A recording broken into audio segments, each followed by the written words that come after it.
Hello, everybody. Hello. So I'm playing Carolyn today. I will resist the temptation to cry. And I say it in love. She always makes me cry too. But she asked if I would moderate our little session today.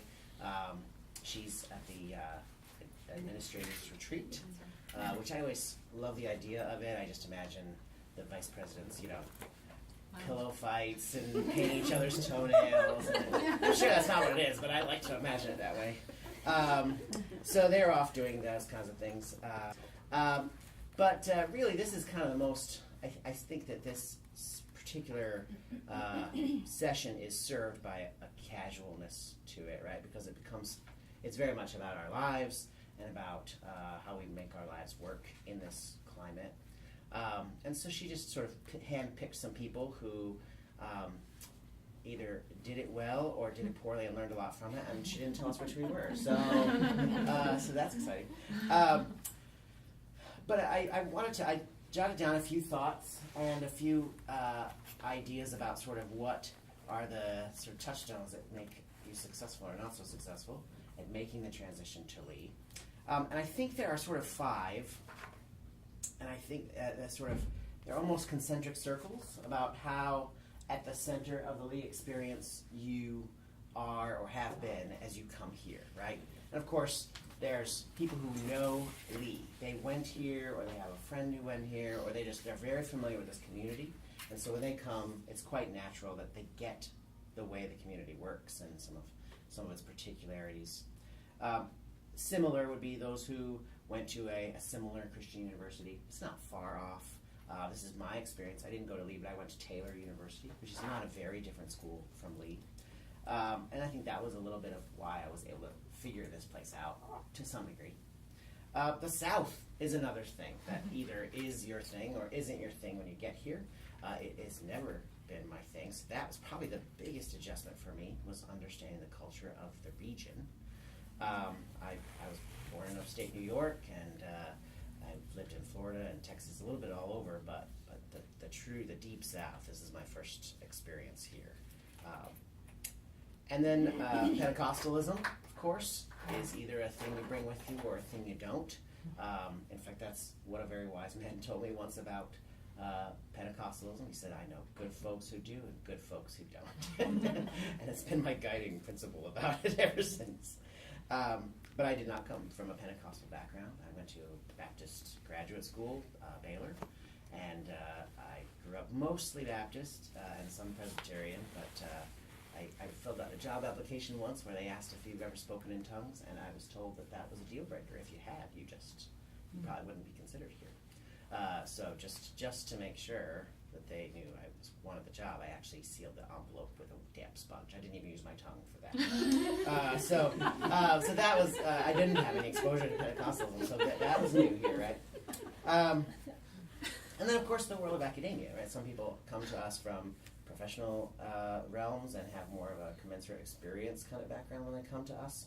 And so learning this particular nuances of the academic realm. So there's sort of those 5 circles. There's overlap among them, and how many of them you have some experience in helps you figure this place out quicker. Some people come to us without any experience in any of those things, and that's an uphill battle. It would be a tough adjustment to make. That's you. None of that's well, we'll get to you. So really, my only strategy was to sort of give that sort of contextual paradigm for us to be thinking about in this realm, and then allow each of the 3 panelists, myself included, and our missing one, to talk about how we fit into those and our successes and failures in making that work. Right? Excuse me. Forgot to silence myself. So, for me, coming here, like I said, I was able to hit the ground running because of my exposure to a similar university experience. My undergrad experience at Taylor was great. I loved it. I really, really drank it in. And I understood sort of the strengths and weaknesses of the summer camp mindset that a Christian university can have, especially to a freshman who just sort of gets on this campus and it's like, wow, everyone is nice and attractive and loves Jesus. I mean, you just feel like a kid in a candy store for friends or romance or whatever. There's no one saying, no one rebuffing you. There's no rejection. I mean, it's like the anti-middle school, right? It's like the opposite of middle school, right? And so I understood that, and what a draw that can be away from it can be a draw away from the things that we hope they care more about, right? A seriousness about academics, a commitment to being punctual and reliable and all those things. The culture of this place can really battle that. So I had an understanding of that, and I don't know if I knew how to fight it. I may just had more sympathy for it when I saw it. Even great kids, even responsible kids can fall prey to the trap that is, free pizza just about outside every building every weeknight, because there's some event where they're offering free pizza and there's loud music. And it's hard to, settle down and do your work when that's what you're competing against. I'm not saying I gave a free pass, but I tried to have understanding about that.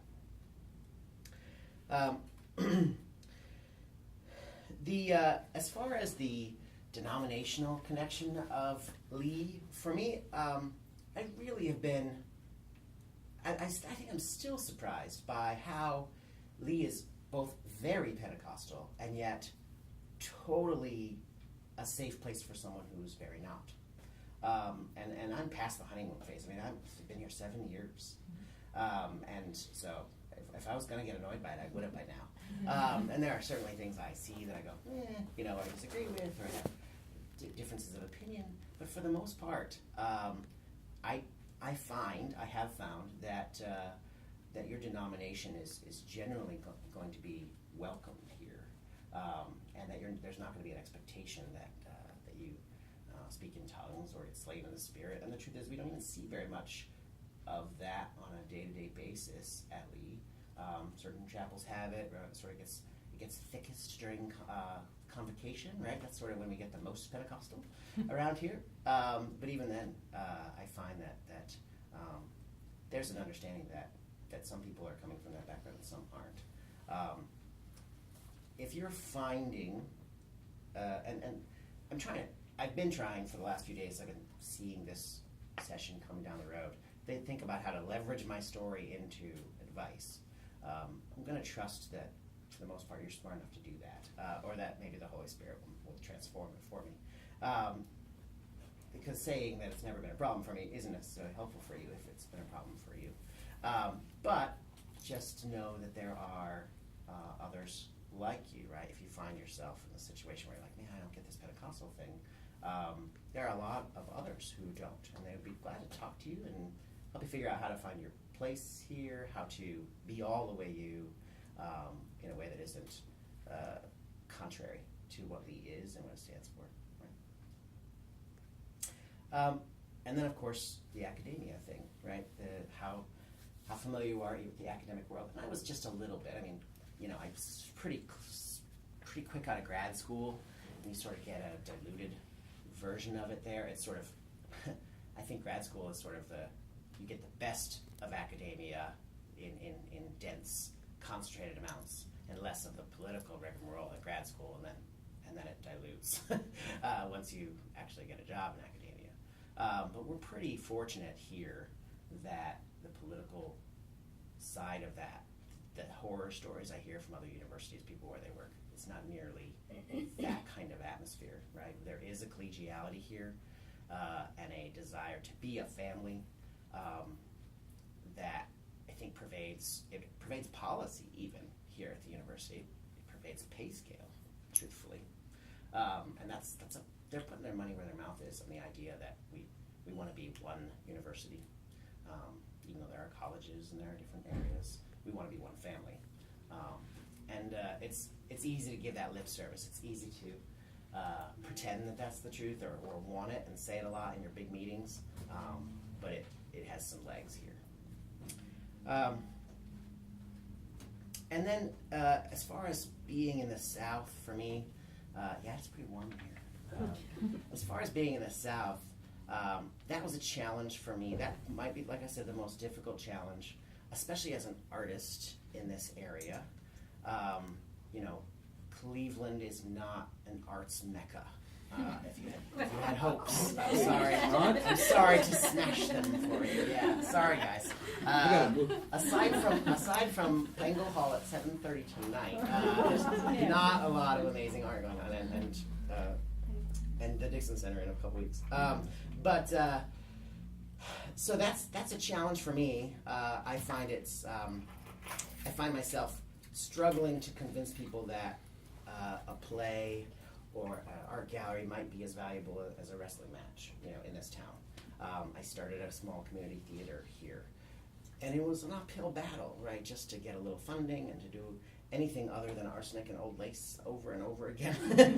And so the idea of trying to make new things, and that's not just about, it's a little bit about my evangelical zeal for the arts, right? I do want to make people love the arts that don't love the arts. But it's more than that. It's also about me, again, being all the way me. And a theater artist in particular, you can't just go in their closet and make plays. I mean, they can write them, but they're not really plays until they've actually had some legs, right? And so you got to find a community of people who want to do this too. And so that's been hard. It is, I'll be a little self-disclosure here. The community is not politically in the same universe that I am, in the same area as I am. I find myself in a pretty small minority politically. And so and that doesn't mean I can't find friends. It doesn't mean I can't have meaningful relationships with people who believe differently than me, but it can feel a little stifling, right? So a lot of my struggle over these 7 years has been to find my people, right? And I think it's a really important task of someone new to the area. Whatever of these 5 are important to you, and I don't just mean your nuclear family, and of course you've got those, we'll talk about, that's my last thing I want to talk about. But finding people that get you, that allow you to be you, and I recommend that these people just be not Lee people, right? Find some friends that are unconnected to Lee. Find some, go to Chattanooga and find a group. You know, my wife does, this sounds a little wilder than it is, but my wife is a belly dancer. She does Middle Eastern dance. Yeah, I know. It is really cool. She's amazing. We met online, and that was one of the first things I was noticed in her profile. She's a belly dancer, so I pursued. I found out more information. We just recently found the community of people who do belly dance, and they certainly aren't in Cleveland, right? They're in Chattanooga, right? So, do I do it? Just my wife. I watch it. I'm very good watching. I'm very good at watching it. I do not do belly dance. Are you raising your hand? Oh, I didn't see the bar. I had a question about belly dancing. I was like, oh no. Got into the deep end of something I didn't need to. But anyway, so I'd encourage you to make that a genuine, I would even call it a spiritual discipline, to find your people that you can be honest with, that can, I've heard the saying, your top level behaviors, the things that most are like what you want to be doing, the people that are like you and understand you will push you to be that, right? I've surrounded myself with a small community of makers, people who make things, film, podcasts, whatever, radio shows, and we just hang out. And sometimes we make projects together, and sometimes we just are together, able to talk about our things. But I would say in the last 2 or 3 years, finding those people has made me feel like Cleveland is home, right? It really did feel like a sort of a stranger in a strange land until I had my little niche of folks, right? And like I said, it's not about being isolationist. I still love people who are very different than me in this community. But I'm allowed to sort of explore the things I think God's put on my heart with that specific group, right? The last thing I want to say, and this might be the most controversial after the belly dancing, is, let me just say this. This is a very clear sentence, and I hope if you hear me say one thing, that's it. No one will protect your family here except you, right? That's really, really important. It's not that Lee wants to hurt your family. They love family. They support it in every way they can. but they will ask for your time endlessly, right? This place is a black hole of need for your time, right? You could give and give and give and give and give, and there would still be another game you could go watch, or another play you could go see, or another concert, right? You could do it all day long, every single day, right? And somehow Dr. Khan does it every single day, every hour when he's here, right? Where 2 or 3 are gathered. He is also there, and it's probably streaming, right? So I don't know how he does it. A little bit of the fact is that he doesn't have young kids and that kind of thing, and his whole family sort of is everywhere around here. But really, really guard the time with your family and the ability to spend time with them. My specific rule is to pick about 3 or 4 optional things every semester to go to. As a theater director, this week I'm here every night this week until midnight, from 6 to midnight. So that sort of gives me a free pass, I think, in going to basketball games. But I do try to hit 2 or 3 things. That there's no reason I have to go to them. I have a student who's on the tennis team, so I'll go see his match, or whatever. Go see Unity Dance do their thing because I have a student who's in that. 3 things that are totally optional a semester, and then the rest I just say no, right? And I guard my family.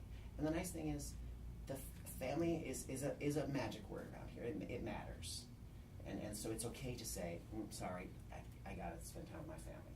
No one's gonna say, you really could put a little more time in. As soon as you say that, administrators, students, other faculty members go, you're right. Spend time with your family. They get it generally here, right? It's not an atmosphere that's antithetical to family, but as I said before, no one will guard your family like you will. So that's sort of my last little piece that I wanted to put out there. I'm sure if we have a conversation, I'll talk more, but that's my prepared stuff. Well, I feel like you and I are kind of a counterculture, and we don't have anyone bringing the culture today, true. so it's a little bit funny. But I too have some very different perspectives from Lee, but have found a home here and have learned to interface. I've been here 4 years. I grew up in the Pacific Northwest. I'm Anglican. I'm single. And I do skew more politically moderate for the rest of the country, liberal for Tennessee. Right. So maybe we're a testament that if you don't relate to us, then perhaps there's lots of different ways to fit in with Lee, because if we found a way to relate to Lee, then if someone who is in some other camp, it might still provide a sort of primer, even though we're different in some ways than kind of the majority here. But I went to undergrad at a small liberal arts school. It was Christian, Whitworth University in Washington State. It's Presbyterian and Reformed, and it's PCUSA, so it's left-leaning. I thought the transition here was going to be easier than it was. Mm-hmm. The culture shock, I have finally come to terms with the fact that I will probably always be in culture shock, and that's okay, because I think a lot of people throughout history have lived in a place that is unfamiliar to them and put roots down. And so for a while I thought this was going to be something that would pass, and I was looking for it to pass. It didn't pass. I don't think it will ever entirely pass. But just like Dan, I found ways to find community. It does tend to be in Chattanooga. I go to church in Chattanooga, and I have a small group that I go down for. So I'm down there a couple times a week. And navigating the singleness component has been particularly difficult, because this is a community where many of my students are married. Nobody's picked on me about it or anything, but I'm single. We can change that.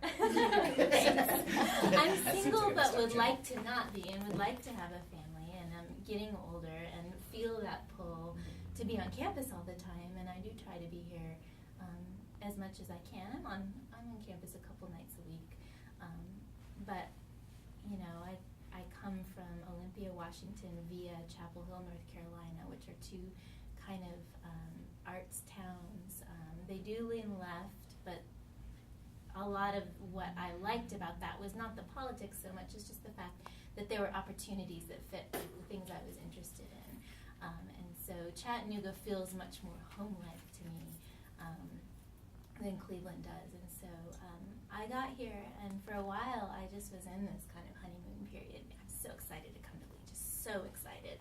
My interview, I just loved it here. I remember driving back and thinking, I really hope I get this job because I will miss the search committee, which I had never felt before. Like, Donna was on the search committee, and I just really felt like I connected with these people. And then got here, everything seemed to be going well. I bought a house. It's a 1926 craftsman style house. I'd always wanted one, and then all hell broke loose in my first semester. I lost 3 members of my family in 8 weeks. And it was my grandmother I was closest to, followed by my aunt who had developed cancer at my age. And so there was this kind of personal, and she lived vicariously through me, so to see her go was particularly, there was almost a guilt associated with that, as well as the pain of the loss. And then her father died 8 days later. And so all of these people were not in the South, and I was trying to figure out how to manage the workload, which was bigger than I expected. I used to assign a lot more writing when I was at Chapel Hill because I only had 2 classes, so I could grade it. And so I was really overwhelmed with the work. Wasn't sure how I was going to get back to these funerals. We had to delay my grandmother's funeral for a month so I could go, which was really hard on my family. It delayed the grieving process. And I want to say one thing to you guys. You have 2 days of personal leave. I didn't know it. I didn't find that out for several years, and I've talked to other colleagues who didn't know it either. So just be aware that if you need to use that, it's there. Because the problem with my losses were none of them fit the kind of typical bereavement schedule of if it's a parent or a child or a sibling. And so trying to navigate all of those, being in a house and all of those challenges of being single, like trying to hold both ends of the curtain rod and the drill at once. I was getting dressed in the middle of the house where there were no windows because finally I figured out how to hold the curtain rod up with my head and drill, but there was just this kind of absence. And it was really hard because I was hearing all about how Lee was family, and I was coming in expecting that and didn't feel that right away just because my needs were so enormous. They were at a scale that Lee couldn't. No one knew me well enough to know how to meet those needs, and probably Lee couldn't meet those needs anyway. So the rhetoric of family is always something I struggle with a little bit here because it is family to a degree, but family is something else. Sure. It's good. It's something that I would like to have, and I can't let Lee keep me from that. But I also want to let Lee be what it's so good at, which is it does go beyond just being a school. Making a student a number, but kind of negotiating that whole thing in the midst of a lot of bereavement and crisis was really, really hard for me. But then it made everything afterwards, when the dust started to settle, made everything afterwards just feel really good. So I got a grant, so I got to do some research, and Lee was really helpful with that. So I got to go to England. And it was all expenses paid through the Appalachian College Association, but Vanessa Hanman helped me get that grant. And I even was able to buy a camera and a MacBook Air that was really light to take with me. And so coming back from that summer, I just felt renewed in the ways that I needed. And then as my relationships with my faculty colleagues developed, I thought, if I'd had these losses 2 years later, they would have known what to do. And I've seen what a wonderful family Lee can be for so many people. I have a pet rabbit who's kind of famous with the students, and I have thought that, when he goes, I hope he never does, but he probably will at some point. He's 10. And when he goes, I think I will probably be overwhelmed by the support that I really needed during that first semester, but didn't know how to ask for. And so that was a process for me. I talked to one of my colleagues who referred to that period as traumatic, and that clicked a trigger with me, and I thought, I think there is some trauma tied with this that I need to work through. So I am going to counseling just to sort through some of that so that it doesn't affect my kind of long-term perception of my first year at Lee. But if any of you are in kind of difficult circumstances, please do contact me, because it was something I learned a lot from. And like you said, there are those of us who had a bumpy start and are learning how to reframe. And I think to a degree that was me. There were other ways where I just hit the ground running and loved it here and felt connected. For example, my colleagues, they're very patient, they're very invested, they care about helping make a transition. I had a mentor, but I also had 3 or 4 more that just kind of stepped in and tried to fill different roles. Sometimes it helps to have a peer level mentor and an older mentor and so on. So that was wonderful, that clicked right away. I'm the faculty sponsor of the Creation Care Club, which is something that at many campuses probably would have already been established, and I wouldn't have been able to find a niche, but it just felt like kind of divine ordination that the student that wanted to start it found me, and I wanted to start it, and now it's prospering. And so to be able in my first or second year to really feel like I started something that has already made a difference has been one of the wonderful components of Lee, that when you want something to happen, it'll happen here. And so being able to make that happen was a big deal. I think what I still struggle with, besides just unpacking some of the trauma of that first year, is definitely the culture shock. And being someone who was used to a more, this is a pretentious word, but cosmopolitan lifestyle. What was that? Bohemian? Yeah, maybe. Yeah, some elements of that.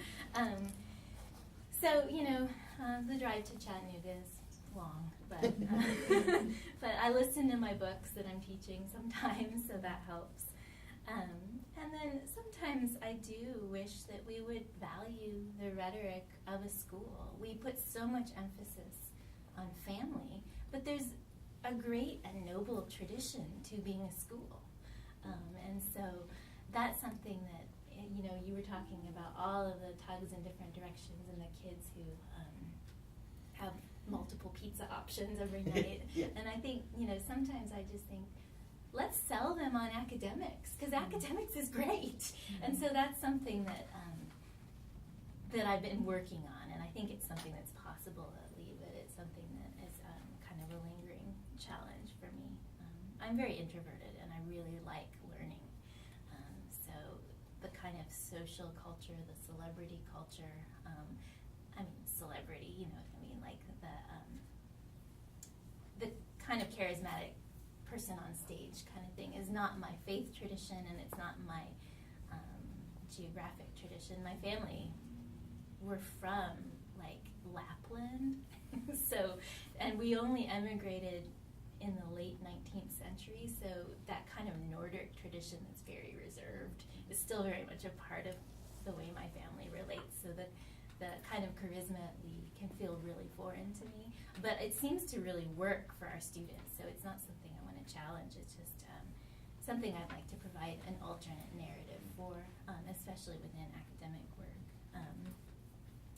I think that's all I really wanted to talk on. Once I started going on that first year, I started to blab, so I hope I didn't say anything offensive, but you could tell it's still really real for me. So I wanted to tell you that if your first year has been hard, you're not alone. There are other people who made it through, and I'm content here now. So, may I ask, what is the Creation Care Club? it's our environmental club. So the students are doing a lot with trash pickup, recycling at the youth church events. What else are we doing? Lots of hikes just for fun. Some trail maintenance, the Appalachian Trail and the Benton Mackay Trail.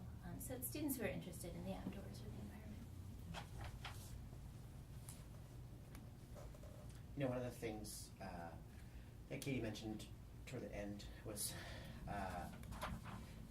the sort of charismatic in terms of personality, not in terms of worship style, but that mode. And I would almost call it, we're sort of addicted to extroverts around here. And I actually recently was in I forget where I was, a workshop where someone had done a little bit of informal study about how introverts do as students. And it wasn't great. It wasn't particularly encouraging. At Lee? At Lee, oh, yeah. okay. Because so many of the students seem to be very energetic and straightforward, and I think that even if they were borderline extroverts, being here pushes them into the camp fully. And so my heart kind of goes out to those who don't fall into that category, because I do think it is a smaller proportion than at some other institutions. And for the first time, I wonder about faculty when they're under the same predicament, right? Do they feel hemmed in or pressured to have a style that's not really theirs in the way they engage with others? I think that's certainly a possibility. Yeah, I wouldn't say that Lee ever wants to marginalize anybody, really. Right. But sometimes there's just the kind of social majority gives this unintentional message, I think. Right. Well, I feel no compulsion that we have to go all the way to 5 o'clock, but I do think this is a pretty good discussion conversation. This is a conversation. So I'd be curious to hear anecdotally or observationally where you're at. If you have questions, we'll try to answer them. We're only experts of who we are and how we've done it, but we're glad to answer those kinds of questions. But if you had experiences or things you've noticed in your short time here, if you're the new faculty, or in your longer time here, if you're the mentor, about making the transition to lead. I get a little tickled because I hear, I guess y'all came from very different backgrounds than I. Yeah. I was traditional Church of God South, Right. you know, I'm from that. But to me, to come back to Lee now from when I was here back in the 80s, you were talking about it's very conservative. Feels like you're Yeah, to me, it's gone very liberal. Right. Just the opposite. And so, you know, to hear it come from y'all's aspect, I'm like, okay, that's great, but you obviously ain't been to my church. I go to All Nations Church of God. It's a throwdown every Sunday, thank God. I love it. I would miss it if it wasn't. Throw down every Sunday. Yeah, I mean, it's, you know, so to hear y'all say how, you know, it's like that, I'm like, oh, no, it's not, and I miss that. I very much miss that. And you were talking about you don't hear the speaking in tongues or the slaying in the spirit. I mean, I'm thinking how sad that is, because that is what we were founded on. And I think it's sad that it's gone away because we're losing our power in the church. And that's, like I said, I know that's different for a lot of you in your faith, but to be Pentecostal, born and bred, South, you know, Yeah. I see it as a challenge the other way. It's like, what happened to Lee? Right. What happened to why we were different than the rest of the church schools out there? Yeah, that's one of the toughest. I mean, I'm coming across this in about 5 different places. The idea of how do we remain open and inviting and retain our identity, right? Identity retention is sort of taboo, right? To say that we are not something is sort of insensitive these days, right? But of course, we are some things here. Deliberately, we're not some things. And so, yeah, that's an interesting, certainly a different perspective. And you're certainly, I'm sure you're not alone in that experience of Lee. The people who have been here a long time have seen it very differently than they grew up in. Do you find that there are students that are still looking for that? I love the freedom that we have as far as, you know, with devotions and everything. My students they know my beliefs and stuff. No, I don't stand up and talk in tongues or anything in class, but they know where I'm from and the church I go to. And so, you know, some of them feel free and they will talk about their experiences or whatever. And some of them, yes, they're very much looking for that because it's just not around anymore. And others are like, don't have a clue what you're talking about, Miss Duff, and I'm thinking I'm scared to be known what you're talking about. So we get the gamut, and I love that. You know, I do not call myself Pentecostal or Church of God. I call myself a Christian, period. Sure. Because I don't like the denominational line, so you know, we don't talk about so much like that with students, but there are those that are hungry for the move of the Spirit of what we call it. So. Yeah. Yeah, I'm glad you shared that. This panel's a little lopsided without the middle. So. But I also love we can talk like this, That's right. and that's cool. That's right. We're all Christians. And we wouldn't be here 5 and 7 years if we weren't comfortable with that being a part of Lead. So that would have pushed us away a long time ago. Obviously, it's not presented in a way that's repulsive to those who disagree or don't experienced that? Oh, no. Not Yeah, even- no, not I've even a little definitely bit. learned from it. I've appreciated that exposure. Something I'm glad has changed. When I first came, we could not teach in pants. We had to wear dresses. Well, I look terrible in a dress. Not even a I bet you kid. want that for the theater. Okay, I'm just kidding. I look great. No, we're kidding. Belly dancing, we know you are. Have you had anyone had one of the things I didn't talk about was that I mentioned the boundary for your family, but also I think to some degree, and maybe it's best that the teacher's not here for this conversation, so we can talk more openly, because we're such a teaching university, and I wouldn't want to be anywhere but a teaching-focused university. I would say often the attitude toward academic study or creative endeavor that's not on campus, right? Because I see my music brothers and sisters in the background. That kind of extra work that doesn't directly, in obvious ways, apply to the classroom. It's not that it's discouraged, but it's sort of a nice sort of pat on the head attitude. But I find that making sure that I do that is about me continuing to love what I do, right? So professional development isn't about impressing my administrators usually, right? Because they're mildly impressed, right? They love putting it in a newsletter and then it disappears forever. Read by 3. Right. But it's made me, like, I just got to go to this amazing workshop for 2 weeks where I was out in the wilderness doing an acting workshop on Polish acting theory, very physically demanding, they asked, would you like to room with people who identify as male or female? It's a question I've never been asked before. And I honestly didn't even know how to answer. Yes, I guess. 2007. Right, in Massachusetts, not in Tennessee. Yeah. Right? But it was amazing, and what I learned about acting was transformational for me. And so being able to bring that back in some measure to my students has given me a new lease on teaching my acting classes. I'll be able to enjoy them for 3 or 4 more years, and I'll need another one, right? It's like when you're a bad golfer, and then every now and then you get one really good shot. You're like, okay, I can do this for another hole and a half, until I get another good shot. So professional development tends to be, I think, more about self-fulfillment and recharging. Do you find that as well? Yeah, I find that getting to do my writing in the summer, whatever I want to write, that's huge for me.